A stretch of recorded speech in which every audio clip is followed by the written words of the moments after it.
when you've got nothing else to do other than fight for your fucking life, you're going to flip people in the porta potty. Make it make sense to me. And jerk off. Yeah. That was that's what, Oh my God. Okay. Yeah. Okay. Since we just said that, where? You guys all have a shared communal space. Where? In the porta potty. What? It's hot. In the port, on a mission, anywhere. Who needs lube when you have sweat?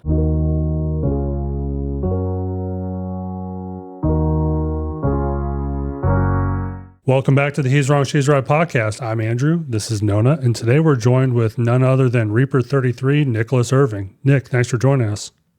Hey, thank you for having me on, man. I appreciate it. Yeah, we've been trying to chase you down for a while. Your assistant has told me, she's like, yeah, he's flying here. He's doing this. He's got an appearance. I was like, I can't imagine. I mean, today is my like really busy day just because I happened to schedule a bunch of stuff on the same day by accident. Mm-hmm. Fortunately, none of them overlapped, but your life seems like it's just nonstop. I have ADHD, man. It has to be that way. Too much time in one place, it's not a good thing. Yeah, I do as well. And I pretty much never complete anything. Oh, you're like me, bro. Yeah. The only thing I'm good at completing is books. But like Lego pieces with my son, no, I can't complete that. Oh, that hits home right now. We have an incomplete one that we just started about a couple days ago. And then I have to come behind you and finish all of your projects for you. Like, yeah. Well, I mean, is that my job as your wife? Really? No. So man, let's jump right into this conversation. We did, like I said, actually did a little bit of research. I've known about you for a while. I think the first time I learned who you were in an episode of Demolition Ranch, and I started following you from that. I mean, that was already probably years ago. It was 2014, maybe? Was no, it kind of been 14, like 18, maybe? Something like that. Yeah, it's been a while. Yeah. Demolition Ranch has been around since 2014? He's been around for a long time. Wow, I had no idea. Yeah, he's been doing it for a long time. Okay. I planned on going out there to go shoot in like a week or two. So yeah. He's been around for a while. We just had the lecturing guy on last week, and he's out there, I believe, now with them. Yep. He just did a video with them. Him, donut operator, and he said they were all going to be there. I mean, to me, it's when you say they're all going to be there, it's pretty much the same crew all the time. Yeah.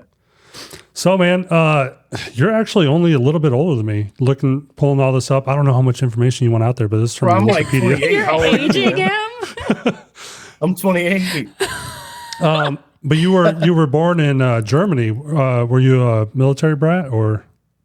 Yeah, I was. Both my parents, they were in the Army, doing counterintelligence work for the NSA and stuff. Then they got out and we moved to Florida. That's where I found out I had a brother. Then we moved to Maryland. Okay. And pause right there. Please give us that story. Found out you had a brother. Yeah, I thought he was my friend. I was sitting in his room and he had a bunch of like Nintendo games and stuff. And I didn't find out till in my teens that was my brother the whole time. So I just found out I had a sister like last year. Is this all from your dad having multiple families? Yeah, 3 sisters, 2 brothers that I know of. I'm sorry, my mouth is literally hanging open. I'm so sorry. I didn't know any of this stuff. Wow. Yeah. How has that affected you? I mean, you said you found out when you were a teenager and then just now recently with your sisters as an adult. Are you kind of happy about it? Are you mad at your dad? Are you? No, not mad at my dad. It's like I'm not really I'm a family guy, like my immediate family, but I don't really associate with my family, Okay. Yeah, I don't really different lifestyles. Gotcha. Yeah. I left. I had to leave a certain lifestyle, so I joined the military. But yeah, different lifestyles. I'm not really affected by it because we don't talk. Oh, Like they okay. try to reach out and stuff. I've talked to them a few times, but it's just no connection. You know, there's no. Yeah, we just have the same dad. We all look alike. That sounds racist, but no. Hey, You said it, so I guess it's allowed. I said it. I'm good. Yeah. Right. You guys are good. Yeah. Do you still have a relationship with your dad? At the moment, we're getting there. Okay. Yeah, it's off. It's off and on sometimes. Gotcha. What about your mom though? How did it impact her? Oh, how would you imagine? You Right. know? That's what I want to know. Yeah, about how would affect a wife or yeah, it affected her that way, big time. But yeah, we don't really. We're getting there. We're getting there. It's been a long road, rough road. Can imagine. And I'm assuming that they split up after that. No. They're still together? Oh yeah, they've been married since. Your mom must be a saint. That's what they say.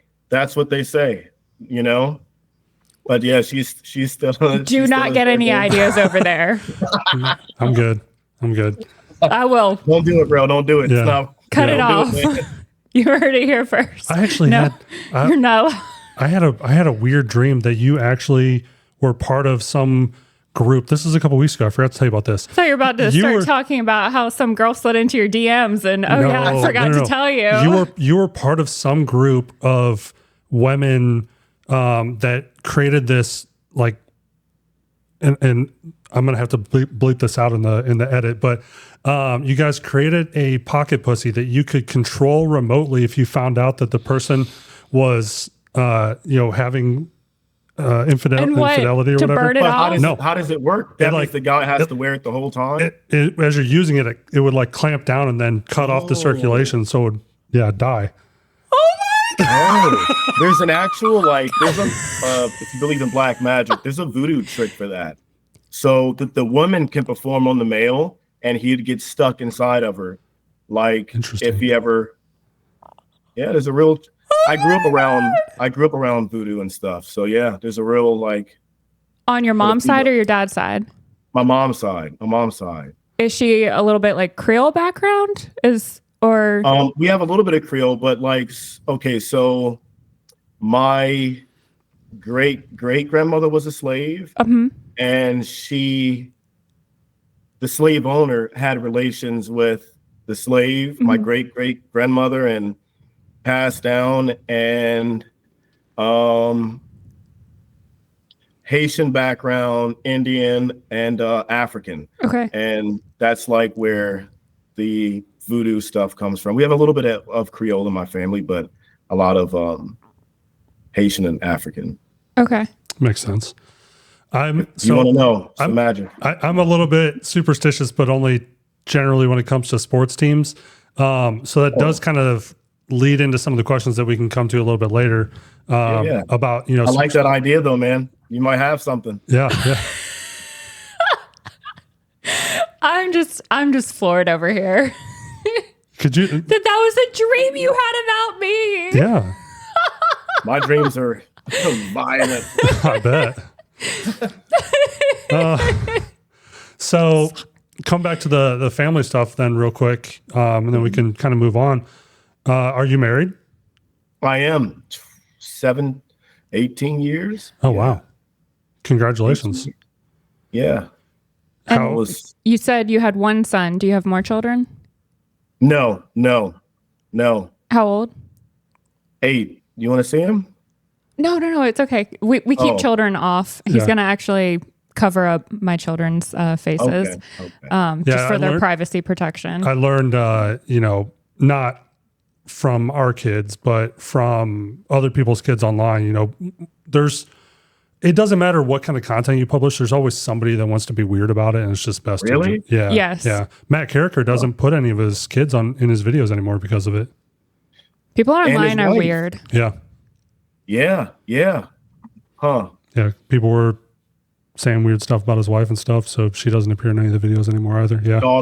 Stalking, showing up to he told me about that. You know, I was like, yeah, call me, you know. You guys are all the wrong people to do that to. I mean, I'm a nice guy now, man. I'm like really mellowed out. I smoke weed. I was about to ask, by mellowed out, do you mean that you take care of business medically? I mean, 100%. Like, I'm a Rastafari, right? Mm-hmm.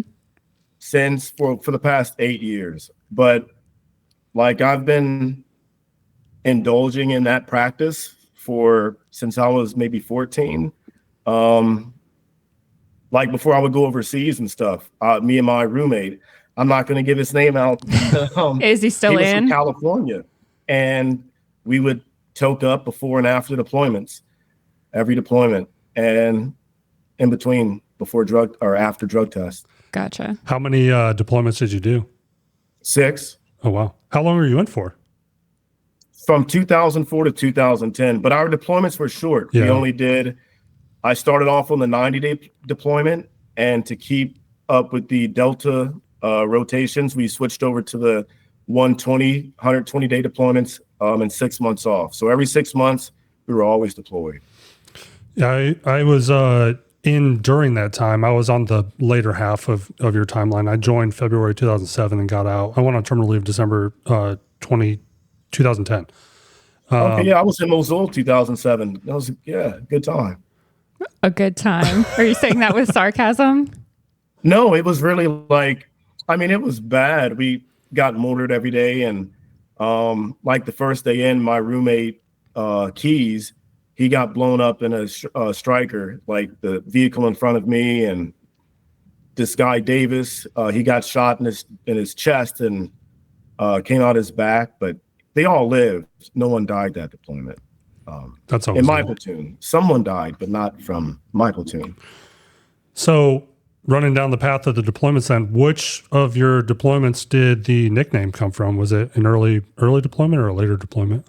Way later. I started off as a assaulter in 2005, 2006, and I lost my weapon on a jump one night. So I quickly, Yep. Yeah, man, I lost my weapon, not on purpose. I had a bad jump. So I was quickly erased from that job.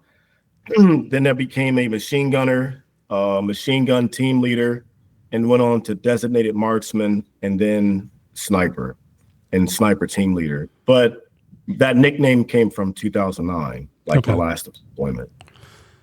If you were able to choose your own nickname, would you keep that nickname, or did you choose it? How was that given to you? No, I'll use the initials WR. So that way, if he's listening, he knows who I'm talking about, because I don't like this guy. Okay.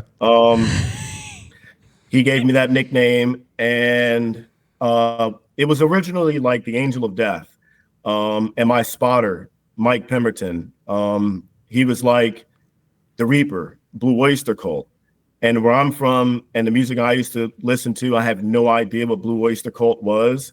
And he starts humming Baby Don't Fear the Reaper. And, that's where the name came from. So after that deployment, I got the old DVDs and I downloaded our deployment video and put the soundtrack of Blue Oyster Cult, Don't Fear the Reaper in the background, and still have it to this day. But it came from that deployment given to me by an assaulter by the initials WR. Interesting.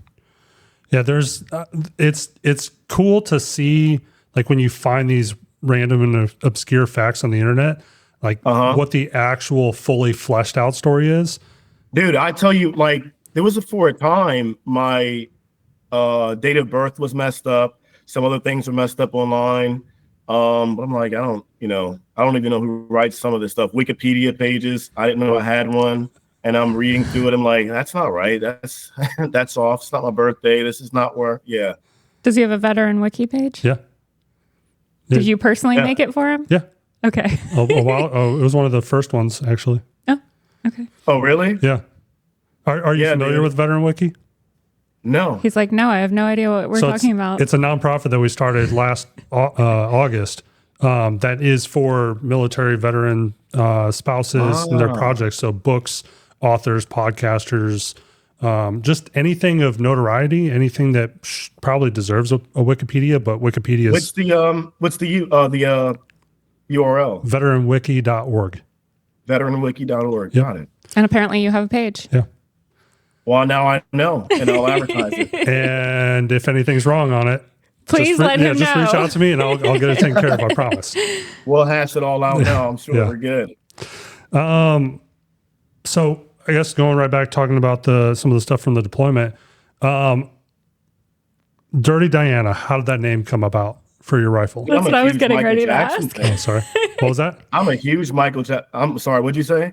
No, I was just saying that was literally what I was getting ready to ask also. Oh, yeah. I'm a legit Michael Jackson fan. Not so much now. I'm older. I know some stuff.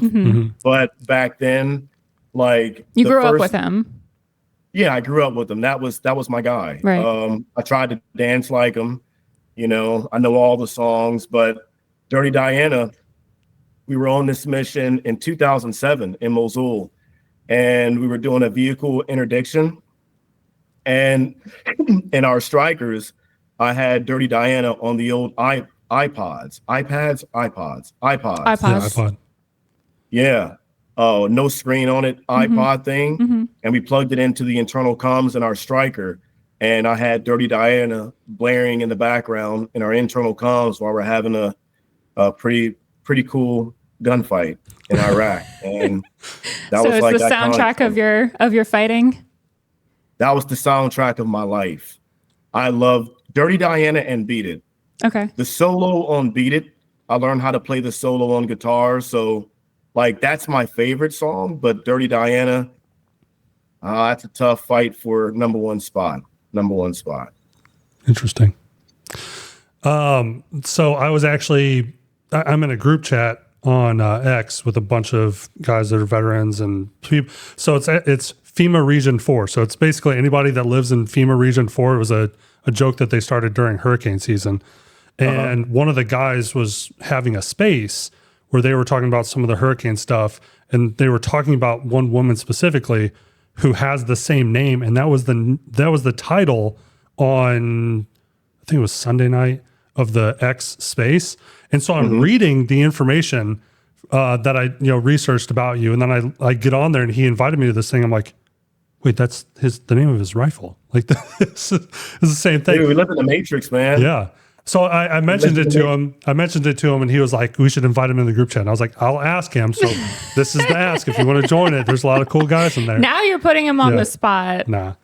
I'm not a big social media guy anymore, but I'll hop on. Yeah. All right. And he also said that he is a super fan of yours. And he told me that I needed to ask you to follow him back. So it's Shell Nut. Send me his Right. I will. Yeah. But so it was just kind of funny. Like I said, I was doing the research and I read that fact and then I go back to my phone. I'm like, what is going on here? How does he know? Matrix, man. Yeah.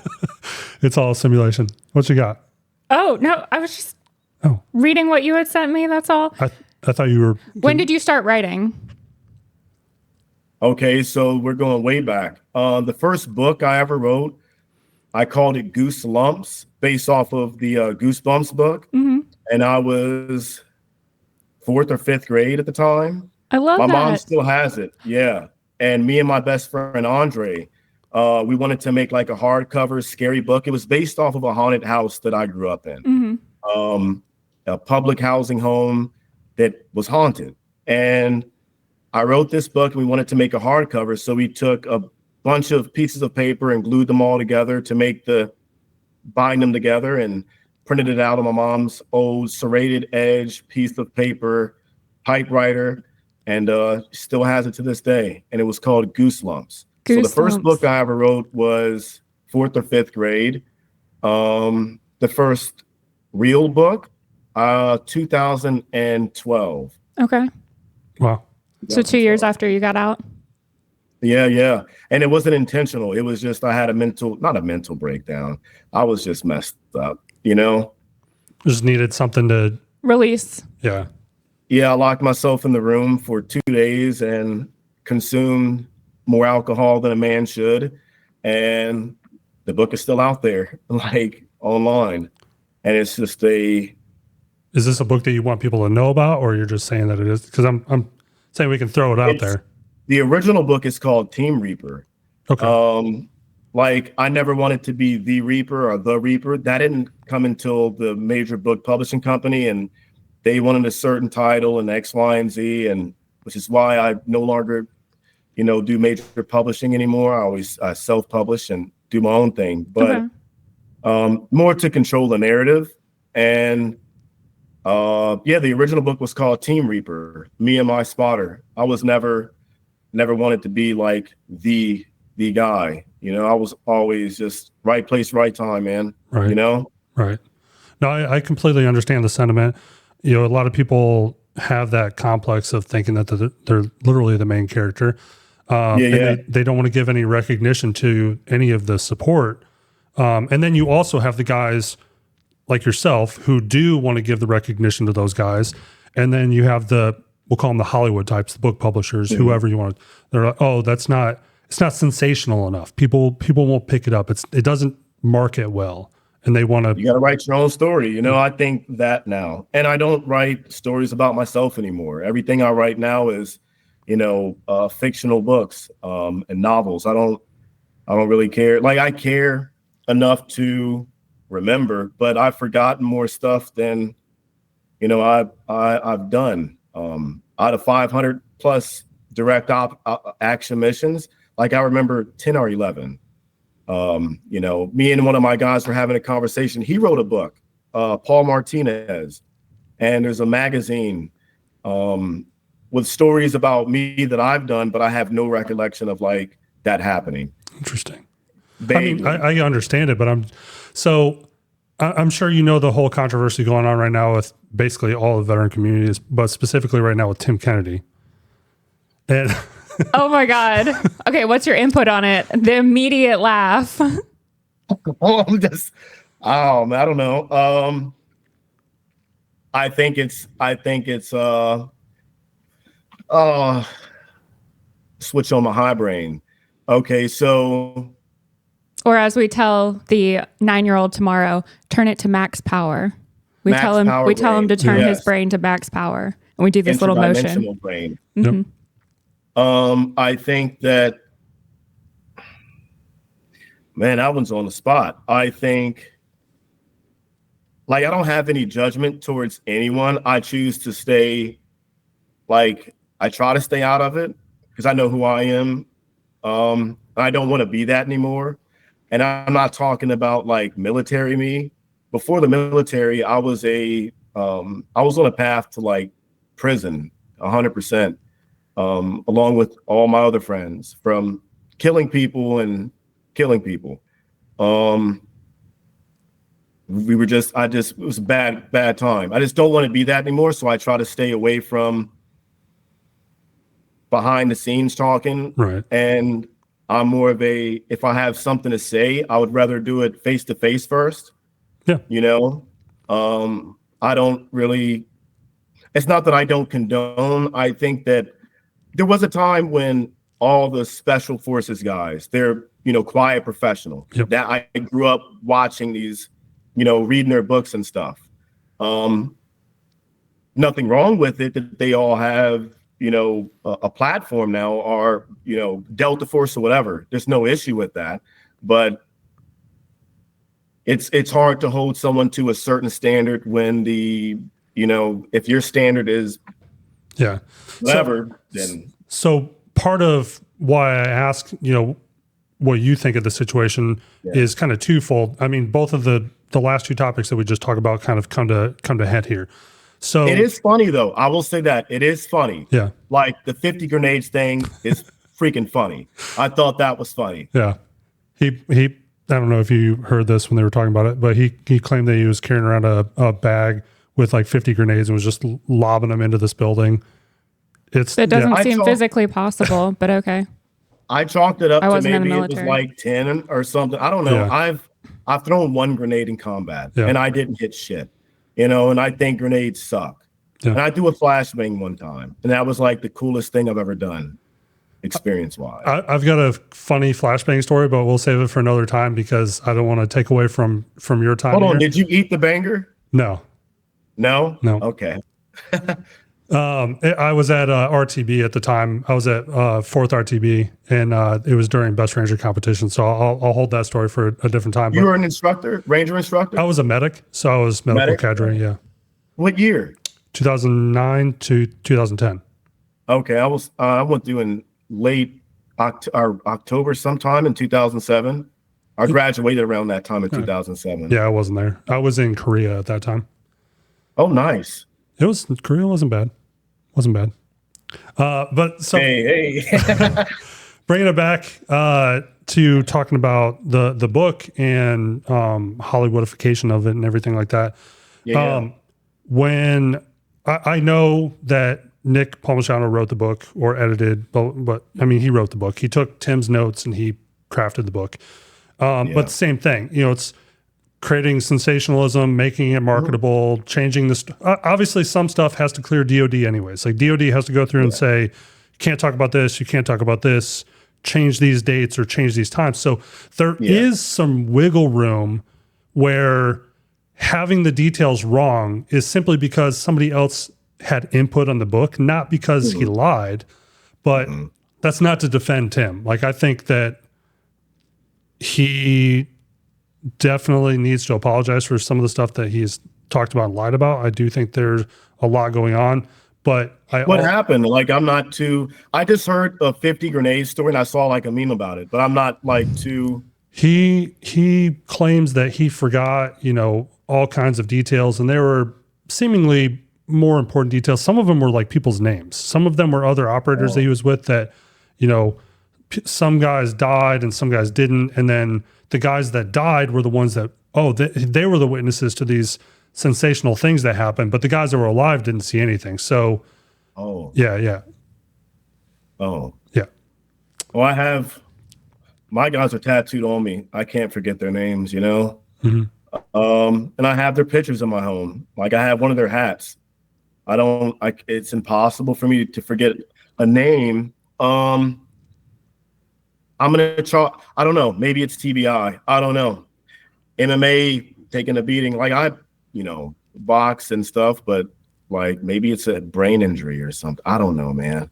I'm trying to be devil's advocate here. Yeah. And when I first read an article about it, and the article was quoting a YouTube video, but they didn't link to the video. So I was reading this thinking it was from like an MMA blog, and I'm reading it like, okay, Occam's razor, like there's an easy, the path of least resistance, whatever, like I can answer this, I can answer this, I can answer this. But it's just some of the fine details where it really looks like he's just trying, it's self-promotion. It's I'm the main character. Everybody should love me. Everybody should pay me money, all those kind of things. It sucks, man. I don't know. I've met Tim. I actually did a Discovery Channel show with him. It was about to be a Discovery Channel show. It was a sniper show. The sheriff of Baghdad was there. The guy who stood up my sniper section and Ranger Battalion was there, and Tim Kennedy and some other guys. He's a cool dude. Like, we got a chance to wrestle around and stuff. And like, I didn't hear anything that he said that made me, and I haven't like fully read his book or anything like that. I read the synopsis of it, but. So that's one of the things that the guys that put out the original podcast video, that was one of the things that they said. They're like, guys that served never read his book. This is a book that was written for civilians, so they're never going to question it. Yeah. It could be, man. I don't know. I have to do some studying. I don't know. I hope the best for him. I wish the best for him. I don't know what's going on to be like 100%. I haven't read his book. I've heard his stuff on social media. And something about like the Valorous Award thing. Yeah. I have one. Mine is sitting outside on the front porch, rusting away. I posted a picture up of it like a while ago on Twitter. I can show you my awards. They're broken, rusted. Why the front porch? Just curious. I was using it to take the SIM card out of my phone, the little needle on the back of it, and I just left it out there. Oh my God. Oh, mine are in all. I don't have any awards for valor, but all the awards that I do have are in like plastic baggies in a tote somewhere. Oh, good for you, man. I'm not that tedious. And the Valorous award that I got, to me, wasn't even valorous, bro. It was what I think I should have got a Valorous award from. I didn't get anything from, I don't think. But yeah, the Valorous award was someone else. Other people thought it was valorous what I did, and dude, I was just trying to get up out of there, you know? That was it. So that's a common theme with guys who just want to survive and protect their guys. Like, they say saved my life, bro. I don't know. Yeah. I didn't think I did anything much of anything, you know? Humble. Trying to keep us back on track. No, humble is exactly how I've taken your personality as well. Just curious, would you allow your son to join? No. I had a feeling you were going to say that. Today's climate, or not? Not ever. Ever. Not ever. Yeah, I had a strong feeling that it sounds like, just from the few moments that we have spoken, you obviously joined because you said you needed to go down a different path. It set you straight, all of that. Once you got out, now you are a completely different person than you were even in, as you were a completely different person from when you joined. And you're just more relaxed in life. And, you know, I did not think you were going to allow your son to join. So I just wanted that confirmation. No, I would now. It's too many issues, I think, that come after the fact, especially in the time of war, like you did. You know, we joined in the time of war. It's almost a guarantee you're going to go. I lost one too many friends, saw one too many messed up things that I didn't want to see. Not that I didn't want to see. It's at the time I didn't care, but I didn't realize like years later that, you know, you would go through stuff, you know? Right. I wouldn't want him to go through that, being my son. No, and I don't want him to get sent out to fight a war over, you know, weapons of mass destruction that never existed. Right. Or stuff like that. I mean, I don't regret my service. I'm really appreciative of it. I'm proud of what I did, but like, I write fiction books now. I'm moving on. It's not moving on. It's just, I can't be the same chapter in the book for life. You know, we don't live that long anyway. So why keep it on the same chapter? We all have short books. Yep. But it sounds like you've lived 3 different lives completely in your one life. So that is amazing into itself. That's the whole purpose, though. That's evolution. That's something I'm still personally working on. I am definitely the same person as I was 15 years ago. No, the cells in your skin change every 7 years. You're a totally different person.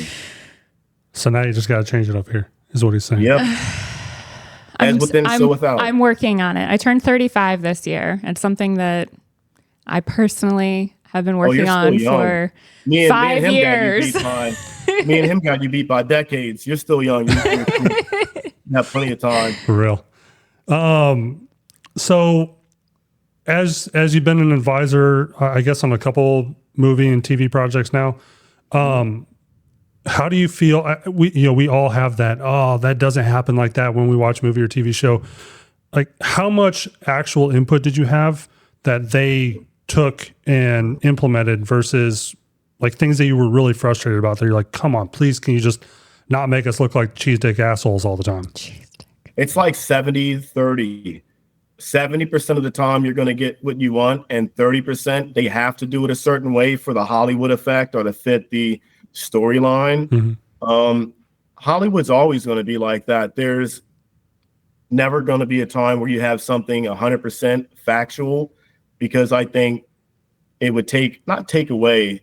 I don't think the average viewer would be able to sit there and see that much gore or whatever in a military movie, or even the downsides. Like when you're not doing a mission, you're in the Porta-John, you know, doing your thing. That makes me think of Mark telling us stories of when he was stationed in Everybody has that story. Iraq, Everybody has flipping that story. people over in the porta potty. You have that. You have people On jerking missions, off. on missions, anywhere. Yep. We've all the I was a driver at one point. So in weapon squad, we're in charge of all the heavy machinery, heavy guns, big weapons. So a part of our job was to drive a 40-ton tank on wheels, a striker. And during a drive, you get a combat jack. And yeah, it's what happens overseas. I was around 55 guys for 3 or 4 months at a time. Boys are stupid. I'll just say that. Boys are stupid. Oh, 100%. 100%.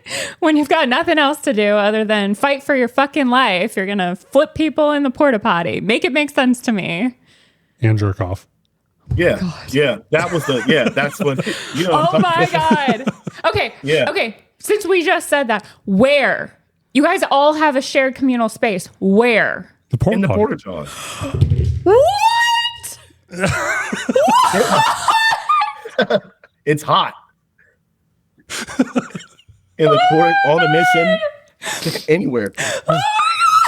Who needs lube when you have sweat? I'll tell you. I don't know if I want to tell you that story. When you just brought back my first deployment, bro. This is so bad. If you want to, go ahead. Go for it. We can remove it if you regret it later. Nothing was off limits, so go for it. All my guys know it from that deployment. But when you said when there's no lube, there's sweat, dude. I was a brand new cherry private, didn't pack all my shit, whatever. But I used CLP at one point, one time, what and is that? Took the Weapon freaking cleaner. skin off, bro. Weapons cleaner? Yeah. I have some in the closet. I'll show it to you. I've never tried that, but If you I'm not come going to close either. to me with that, It'll we're never work, having bro, sex but- again. It'll work, but you're out of commission for like a week or two after that. Yeah. Why didn't you just use spit? I never was use my spit type of guy. I'm not going to But use you mine. thought to use weapons cleaner. There was nothing else. Well, there's probably other stuff available, but I'm not going to ask my guy, hey, bro, can I use lotion or something? Because he knows what I'm going to do. Yeah, It's got to be private. that's hilarious. Guys are dumb. Boys are dumb. So, Wow. Getting back to the Hollywood stuff, have you considered an actual role in like a movie or TV show, or have you been asked or approached to do anything like that? I have been. I played a really good dead guy. Like I should have won an Oscar for it. In the movie The Wall, I was also like the technical advisor for that movie. And I played a really good dead guy. I played one of the agents in Transformers. And Wait, which one? Which movie? What's that? Which? Because Transformers has like 30 movies. I think it was Transformers 4 with Mark Wahlberg. We filmed it here in Austin, Texas. Okay. And like the guys driving the black vehicles, and that was me. And there's a scene of me like hopping out of one of the vehicles and chasing Optimus Prime. Did you do your own stunts? Yeah, I was a stunt double for Neil. I forget his Neil Brown and the TV show SEAL Team. Okay. I was his stunt double. So yeah, I do my own stunts, and I won't do it again. You're too old now? No, there was older guys than me. It's just it's a full body workout and it hurts the next day. Well, that's what I mean. Like at this point, I don't need to do that. I'd rather write. Oh yeah. It's not. I'm not old and I'm on a break or anything. I'm just sore like an hour later. Right. So, from what I looked up, it seemed like you had initially wanted to join the Navy and become a SEAL, but you failed the colorblindness test. That's true. Yeah. So, I was a big SEAL fan. Like, went to Navy Sea Cadet Corps. I was in ROTC before that, but I signed up for the Navy Sea Cadet Corps in Annapolis, and I went to a baby SEAL program. You take really the actual cute. What's that? That's a really cute name, Baby Steel Program. Oh, wow. It's cute. It's so cute. Wow. This was badass. This was hard stuff. But it's so cute. We took the actual like SEAL PT test, the 500-yard swim, the 2.5-mile run or 1.5-mile run. And like you have to pass it to get in, and became scuba qualified. So I was a really good swimmer. You know, I'm shocking. You know, I could swim really good.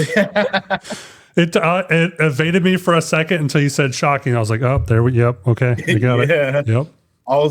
I'm still a good swimmer, but like you said, I'm older now, and I don't do sharks, and I don't do jellyfish either. I don't do bugs anymore. You know, I'm soft now. But I used to want to be a SEAL, and I went to take the they do all the physical stuff, your color vision before you join the Navy. What is that place called? Like, not MEPS. Is it MEPS? MEPS is where I went, but MEPS. Yeah. It's like a program before you join, where you're getting all your physicals and stuff like that. You take your ASVAB and all that stuff. Yep. I took my color vision test, and I'm red-green colorblind. So I couldn't join that. I came home that day, and I studied on the old dial-up computers, like every color vision test that I could remember. And I went back to take the test like weeks later. They didn't give me the same test. They gave me a light test with white lights or something. And I couldn't tell the difference between the white lights, the green lights, or the red lights. Cried. Some Army nurse heard me crying, and she walked in the room and brought me to her office. And she held out the Easy Horror book test, the color vision test, and she traced all her finger on all the answers. So I just looked at her fingers, like 12, 14, 23, and I still have the old color vision test of 0 out of 14. And when I magically passed, like, weeks later, 14 out of 14. And the only stipulation, I had to join the Army. And I asked them what did they have that was closest to a Navy SEAL? And he said, we have Green Berets and these guys called Rangers. I didn't like the Green Beret route because I didn't want to be a teacher. I read enough books to not understand, but believe at the time that all they did was just go overseas to teach people. I wanted to go fight. And Rangers, he said they do that. They just don't swim. So I chose the Ranger path and became a Ranger. That's a big thing with special operations is they'll go in on missions. They'll take like, a rebel military, and they'll train them up to kind of our basic standards so that they can fight their own war without us bringing people in. Yeah. I didn't want to do that. You said you and were they go to what's that? No, go ahead. Sorry. Oh, they go to language school and stuff, and their pipeline's like close to 2 years, and that was just too much time for me. Yeah. I wanted to be in combat quick. Going back to you saying you were red-green colorblind, I'm going to be the annoying person and ask, what color do you think my eyes are? Gray? Bugging them so that He's like, I'm genuine. Okay. And what color dress am I wearing? Orange. Interesting. Okay. My eyes are bright green, and I'm wearing a bright red dress. So I was just curious as to what you see with red-green colorblind. It's orange to me. I saw yesterday. I wore purple socks, but I thought they were black. There's varying degrees as well. A lot of times, it's actually about the transition between the colors. Like there's not a clearly defined. So I am wearing green, ironically, but it's obviously more of an army green. Yeah. But when they go together, they kind of one bleeds out. Yeah. One kind of turns way. It's dull, like just gray. Yeah. Yep. How do we get on that?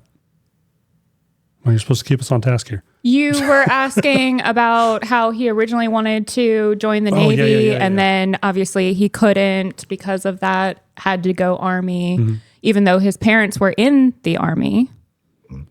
They wanted me to leave. Well, when the time came, they kind of changed their mind. My mom did. I wanted to leave the house at a very, very, very young age. Like, I hated home. Home was not what you see on TV. Home was different for me.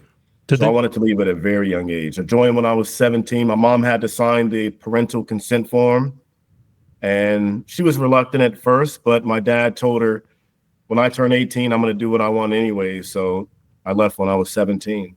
And at that point, you were already going down a different path. So she probably was choosing the lesser of two evils. I didn't think of it that way. At least, yeah. If I was the mother in that situation, I probably would have done the exact same thing. I had originally signed with the Air Force Reserves, and I was actually part of this really corny. So the College Football Hall of Fame used to be in South Bend, Indiana. And we had this big ceremony. There was like 8 or 10 of us that were all enlisting the Air Force Reserves at the same time.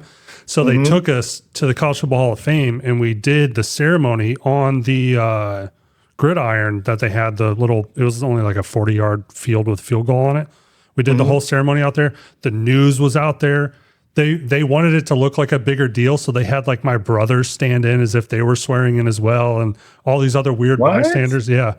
And then I got a DUI. And, yep. And how old were you?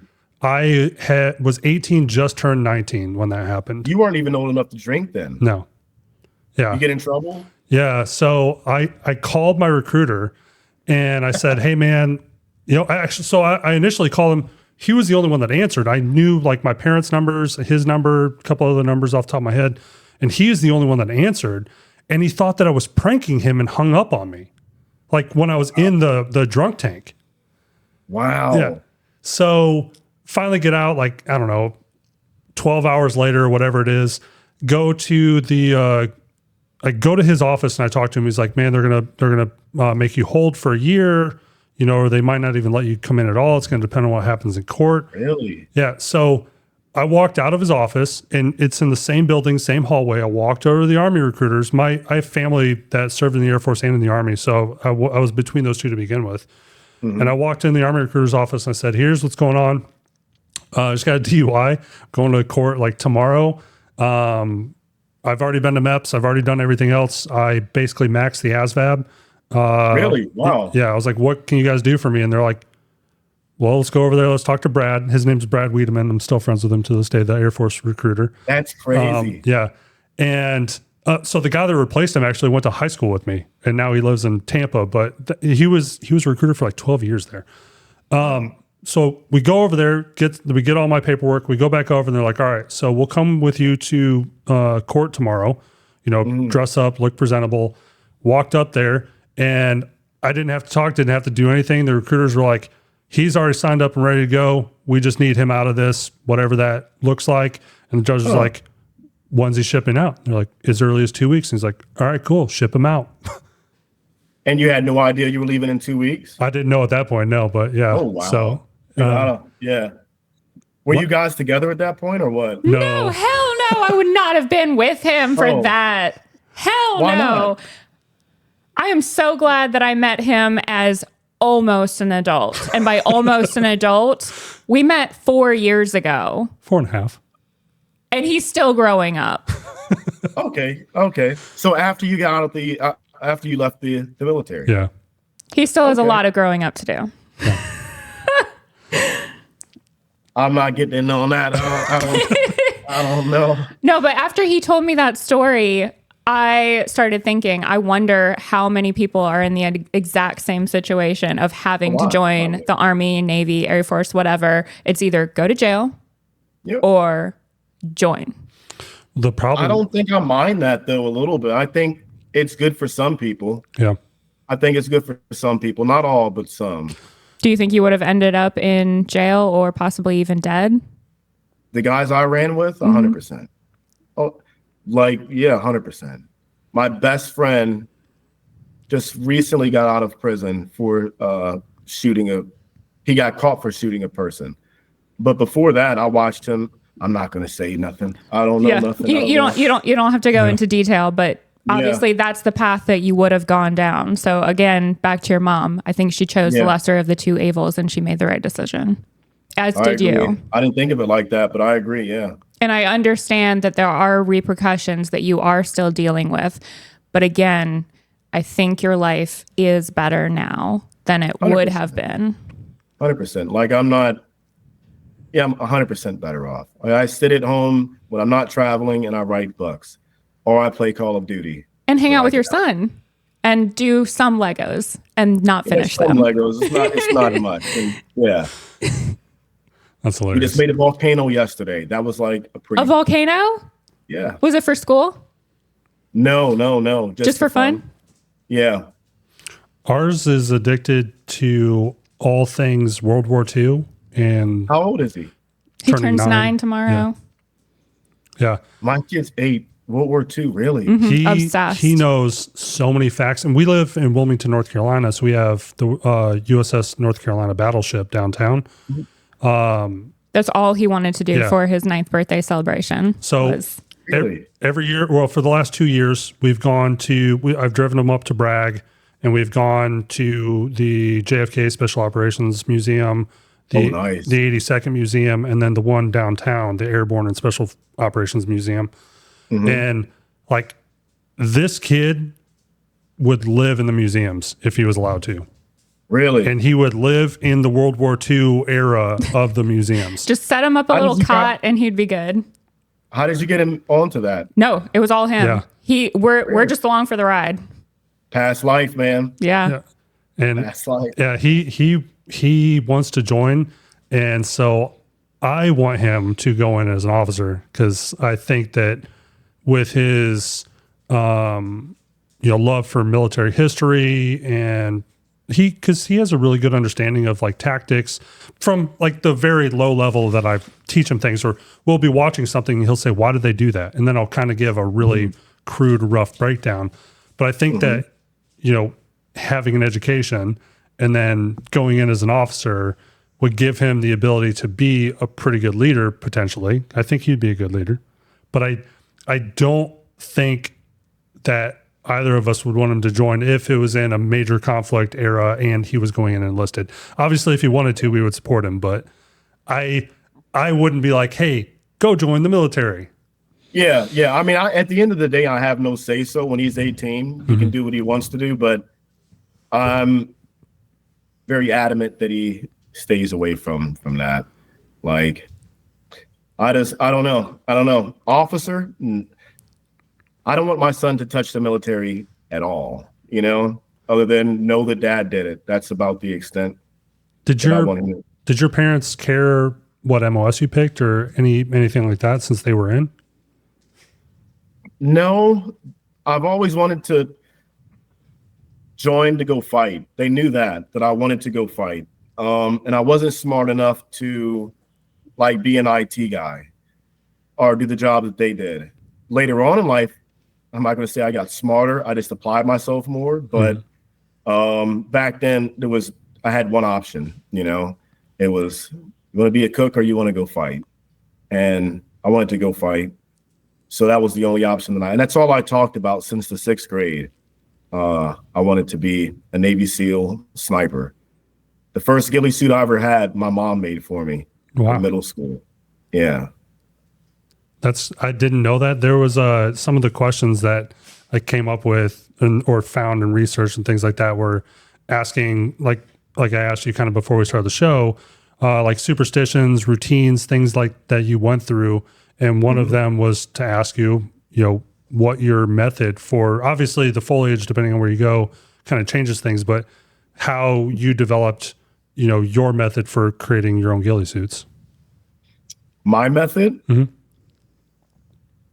Listen to the guys who taught me how to do it and just did exactly what they did. To personalize it, like my big fan growing up was Carlos Hathcock, the Marine Scout sniper. Yep. So I kind of thought as if I were him, like what would he do in this situation?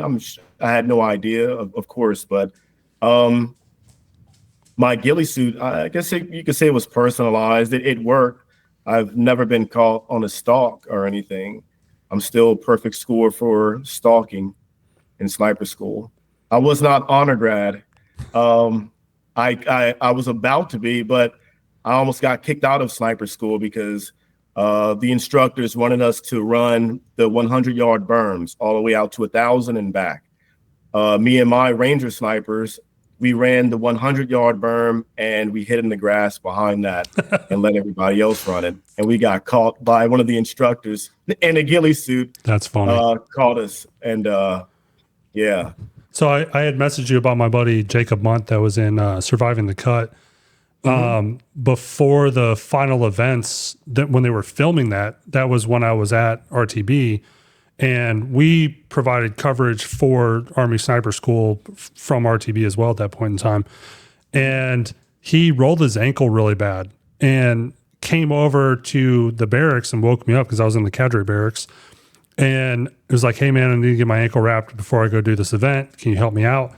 And the aid station on Camp Rogers had just been rebuilt. It was hit by a tornado a year or two prior. So we were in like one of the Quonset huts, and then they rebuilt the building on the outside of the fence. And we went down there and it wasn't like fully open yet, and I didn't have my keys. So I had to get my buck knife out of my car, and the ambulance bay doors are just like French doors, like regular in it. They didn't put the little center thing in it yet. So I went in and popped the lock, and the cameras for, I can't remember if it was filmed by Spike and then sold to Discovery, or filmed by Discovery and sold to Spike, whichever way it went. Their camera crew was out like off to the side. We thought they were just taking a break. They filmed me breaking into the building to wrap his ankle, and it was in the original cut, and I was still there when it aired. And my squad leader was pissed. He was so mad. Yeah. For giving aid to a student? No. For breaking into the building. Oh, breaking into the building. Yeah. Not for helping a guy. No. Not for helping, just the B&E. Yeah.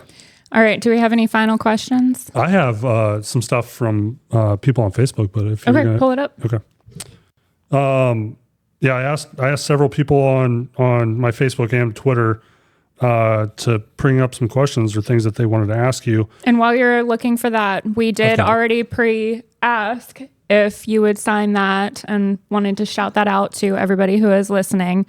This is your most recent book, correct? It is. I'm trying to point behind me, and it's not working. Yep. There we go. So we'll have the Amazon link in the description, pinned comment and stuff, depending on what platform you're watching this on. And we'll get, can we do more than one? I'll send them to you for you to sign. Yeah. Cool. All right. So best comments, I'll send you the comments once they start coming in, and you can pick who you want to send them to, and we'll get them shipped out to people. All right. So right off the bat, I got Tommy Flynn. Doesn't really have a question. He has a statement. Nick is another super fan. Yeah. Nick is a badass dude, and his stories are the best. Some of his stories about his neighborhood and dudes up to no good are interesting as well. He takes no shit for sure. It's just a statement from Tommy. Is this your current neighborhood or the back in the day neighborhood? Back in the day neighborhood. Okay, my neighborhood now is like gated. Okay, yeah. You know?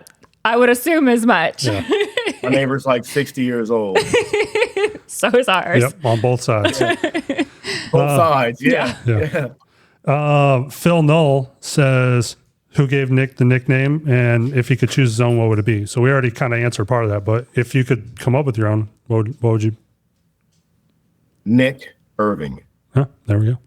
Just the name. I'm just the man, right? Just the name. Perfect. Matthew Reeves. Is it Whoopee or Poncho Liner? Ooh. Ew. Whoopee. If you call it a Poncho Liner, that's like too nomenclature. You know? Yep. Just the Whoopee. Yep. Do you know the NSN? No, I'm just kidding. I do not. Do you? No. Oh, no, I was going to say, whoa. No way. It's like the serial number. Yeah. Just like skew, whatever You're you want to call it. You're just saying random words at this point. You're just saying nonsense. I used to sleep with mine in my apartment.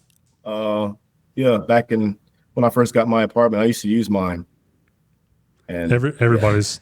So I've given away pretty much everything. I still have my duffel bag and maybe a couple other things, but I don't, and it has your last four on it. Like nobody else wants that. Yeah. Same. Matthew Reeves again. Is it CIF or CIF? CIF. That's what I call it too. Yeah, that's what I call it in the Army, at least. Yep. CIF is like another terminology for secure areas and stuff. Yeah.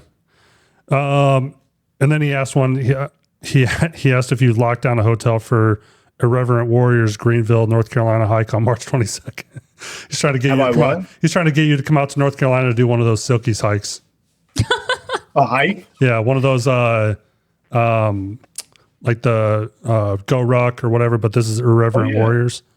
I'm down to walk, man. I like walking. Okay. I walk very slow these days. He doesn't walk at all, is what he means. Dylan Doenbaugh, is Kuwait a deployment? No. Agreed. Dude, I just had this conversation.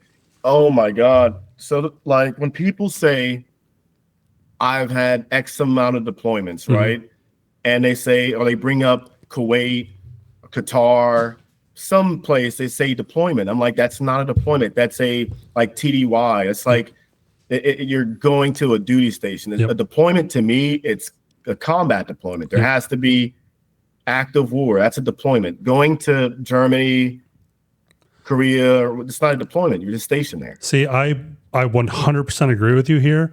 And I have run into conflict on social media because of it, because Army leadership has been changing what they call deployment. They call Korea a deployment now. They call basically any non-permanent duty station is a deployment. Really? Yep. Oh no, I don't. I can't relate to that, man. Yeah, for the longest time, I'm like, man, it's everybody was so up in arms about where he deployed, how often, how long. That was always like the fighting that we had when we were in, and now like that's not even a thing anymore. They're just like, oh yeah, everything's a deployment. You went to Germany? It's deployment. What is that? The trophies they give out nowadays, just participation awards and stuff. Yeah. Deployment's got to be an active war. So they try to say the differentiator is deployment and then combat deployment are two separate things. I'm like, but that muddies the water, because then you run into politicians, for example, who make claims that they've been deployed, and then you have we made it the entire episode without saying that word. Well, every time we say that word, we get banned. We're not gonna name any names, but it makes it so that people can tell stories where they can say, I deployed X amount of times, and that would make it technically true to a degree. And when you're telling a story to somebody who doesn't otherwise know, they're going to bite, and they're going to be like, oh my God, what'd you do? When it wasn't a combat deployment. So it's disingenuous is kind of what how I feel about it. All right, last one. I've only deployed to Iraq and Afghanistan. I've stopped in Ramstein, Germany, and I've stopped in Kuwait for like 2 days, in Dubai. But I was contracting at that point, and I don't even consider those deployments. That's fair. Well, if you have to run to do pickup, I can continue on, or we can cut it. Whatever. Okay, You also have taken up a whole hour of his time. Do you got a minute? I'm good, man. All right. Well, I'll power these out real quick. Tommy Flynn again asks, what's the hardest part of writing a book? And what's more difficult, writing about your life or creating a fictional story from scratch? Oh, wow. That's a good one. The hardest part about writing a book is sitting down to write the book. That's the hardest part. And then finishing it. What's that? And then finishing it. Finishing it. And editing would be like also another hard. Yeah, finishing it goes up there. Editing is just boring. It's the finishing it, But the first initial is getting the first sentence out. What's harder, writing about my life or fiction? Fiction, it's way harder. Because you're trying to be creative. Yeah, everything's changed. The world, locations, names, people that don't exist. You're making them all up. Conversations that never happened. That's pretty tough. But it's what I like about it, though. Being creative is what you like about it? Or being... Yeah, I like watching the movie in my head than writing about it. So all the books that I write are movies in my head at first. And like it takes a month before I actually start to write it. But they originally, in my mind, I see it as a movie. And I just write the movie out. Do you see pictures in your head or do you have an internal monologue? I see both the internal monologue and like I hear the conversations and I see what's going on, what it feels like, what it smells like in my brain. What about in your day-to-day as well? Monologue. Okay. I was just curious. It's a mix. I was just curious because you said ADHD and I was wondering, do you have an internal monologue? Yeah. Really? I am shocked. Do you not? No, I do. But okay. I'm always talking to myself. I'm a very quiet person. And so I'll have an entire conversation in my head and not out loud at all. Whereas he's very loud. And so I've always wondered if the ADHD in him, he has no internal monologue. But I'm shocked to hear that you do. Okay. You can hear the little green man up there thinking, talking. Oh, yeah. All right. Rich Heffelfinger, what advice would you give a 19-year-old young man who's about to sign his name on the dotted line to join the Army, who was on the high school shooting team with dreams of being a sniper? If that's your dream, then go follow it. I'm no one to discourage anyone from their dream. Definitely pursue it. Shooting in high school will play a huge factor in it, but being a sniper is like 80% of that job has nothing to do with shooting at all. Patience. It makes up a very small portion of it. Focus more so on math. Focus more so on math and being independent, not having the micro management. Very independent, free thinker, thinking outside the box. That's your best bet. But if that's what you want to do, definitely go do it and do it for the right reasons. You know, yeah. Sniping's not about killing. You'll get caught up in that game and, you know, yep. You're at the VA the next moment. So we got two more here. I know she's anxious to go pick up the kids from school. Oh, yes, you have to do that. Wes Handy, did any of your targets become personal? Maybe because of what they had done, or maybe they kept evading you before you finally got them? No, no one was ever personal. I felt bad about shooting, not bad. I just felt a little bad about shooting one guy. No one was personal. It was just shooting at my guys, I'm shooting you. We all want to go home. Or maybe you walked out at the wrong time holding a gun and you got hit. Nothing personal. It's war. That's fair. It was just purely survival. Yeah. Because if you didn't, they would get you. Exactly. All right. We've got, so some of these I hadn't read because they came up since we've been in this conversation. So the last one here is from Brent Carpenter. It's a hard-hitting one. What advice would you give a veteran that's having issues finding worth in his life as a civilian? Oh my gosh, that is a tough one. Finding worth in there. Talk to someone. That's like, as hard as it is, you have to talk to someone and don't hold yourself so accountable. We're all going to be, dude, my personal opinion, I think we're all nothing anyways, man. We're here and gone. The wind's going to forget about us. Like the job that you have, you can be replaced as soon as you're gone. Like none of that stuff even matters to begin with. We're only here for a blip in time. Have fun. Don't take anything too serious. Worth is what you make it. We give the only reason why money holds weight is because we give it power. We're no different. So I think that having confidence about yourself, that's all that really counts. It's only one person in that casket at the end of the day, and it's just going to be you. All the judgment and everything else and that happened on the outside world, that doesn't mean anything. It's just you. Then after that, we're just bones and dust. We'll be ant toilets in less than 100 years, all of us. This reminds me of a video that the kids and I have loved watching now. Look up this video on YouTube. It's by a channel called Pimations, and it's called I'm a Bug. Just watch it. Not going to give you any more. With your 8-year-old. Yeah. He will love it. Yep. I'm a Bug. Got it. So that's all the questions I have on Facebook. We didn't even really get to hit on like a lot of it. So I would love to have you back sometime if you'd be down for it. Yeah, man, definitely. I hope I answered that question right. That's a tough one. Like, I know you have to pick up the kids. I'm I was, I have no idea how to answer that. I need to really think about that one. Self-worth. I hope I did, but self-worth is what you make it. It's money. Yep. You know? Yep. Well, Nick, we've got Reaper, the board up here. I know you're trying to get the word out there about it. Do you have another book coming out soon? I do. I'm wrapping up editing. Before we jumped on, I was doing some editing, but it's called Reaper, the Pale Horse. Awesome. Like a little biblical, terminology in there, but it means bringer of death. The one who rides on the pale horse is death. Yeah. And that's the next one should be out February of next year, 2025. Oh, awesome. So it'll be a month roughly after this episode comes out. So we'll have to throw those links down there as well once that comes out. I'll send you some free copies. Heck yeah. Thank you. And we appreciate you coming on today. Yeah. Anytime.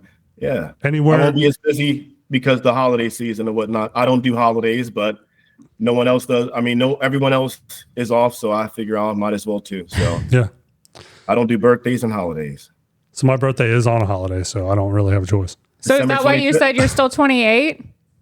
My birthday is on a holiday too, sometimes. Yeah. Thanksgiving this year, but I'm still 28. But I just remember that's when I stopped counting. I guess I don't know. I look 28. I have to ask them her and the kids all the time how old I am. Yeah, we just stopped. Yeah.